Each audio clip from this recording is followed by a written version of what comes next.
Hello friends, ഇന്ന് നമുക്കൊരു സാധനം ഉണ്ടാക്കാം. പ്രഷർ കൊടുക്കുന്തോറും സോളിഡ് ആവുകയും പ്രഷർ റിലീഫ് ചെയ്യുമ്പോൾ ലിക്വിഡ് ആവുന്ന ഒരു സാധനം എല്ലാവർക്കും മനസ്സിലായിട്ടുണ്ടാവും. ഓബ്ലക്ക് അത് തന്നെ.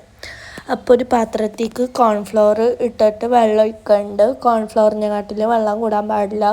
പക്ഷെ ഞാൻ കൂട്ടി, എന്നാലും ഞാൻ കോൺഫിഡൻസ് ഇടാതെ മിക്സ് ചെയ്തുകൊണ്ടിരുന്നപ്പോൾ ഒരാൾ വന്ന് ഇടിച്ചിട്ട് പറഞ്ഞ് ആഡ് ചെയ്ത് വെള്ളം കൂടിയെന്ന് പറഞ്ഞു. അപ്പോൾ ഉള്ള കോൺഫിഡൻസും കൂടെ പോയപ്പോൾ ഞാൻ ഇല്ലാത്ത കവറിൽ നിന്ന് കോൺഫ്ലവറും പാത്രത്തിൽ നിന്നൊക്കെ എടുത്ത് എന്നിട്ട് കുറച്ച് നേരം മിക്സ് ആക്കിയപ്പോൾ ശരിയായി ഗൈസ്. അപ്പോൾ എനിക്ക് നല്ല സന്തോഷമായി. അതിൻ്റെ വോയിസ് അപ്പോൾ കേട്ട് ഉമ്മി എന്നുള്ള വിളി. ഈ വീഡിയോക്ക് ഒരു എൻഡ് എടുക്കാൻ പോലെയൊക്കെ ടൈം കിട്ടിയില്ല, ഞാൻ കളിച്ചുകൊണ്ടിരിക്കുമായിരുന്നു. അതുകൊണ്ട് ഈ വീഡിയോക്ക് ഒരു എൻഡിങ് ഇല്ല. ആരും ചോദിക്കരുത് എന്താ ഈ വീഡിയോക്ക് ഒരു എൻഡിങ് ഇല്ലാത്തത്. ഇതാ കണ്ട ഗൈസ്, ഞാൻ എന്നിട്ട് കുറേ നേരം 1 മണിക്കൂറോളം ഇരുന്ന് കളിച്ചിട്ടുണ്ടായിരുന്നു. ഇപ്പം എടുത്ത് വെച്ചാണ് വോയിസ് കൊടുക്കണം. എന്നിട്ട് ഞാൻ കുറച്ച് പെയിൻറ്റ് ആഡ് ചെയ്ത് കൊടുത്ത് എന്നിട്ട് പിന്നെ മിക്സാക്കി പിന്നെ ഇരുന്ന് കളിച്ചു. അപ്പോൾ ഇത്രയുള്ളൂ ഇന്നത്തെ വീഡിയോ. ഇഷ്ടപ്പെട്ടാൽ ലൈക്ക് ചെയ്യുക, ഷെയർ ചെയ്യുക, സബ്സ്ക്രൈബ് ചെയ്യുക. Thank you.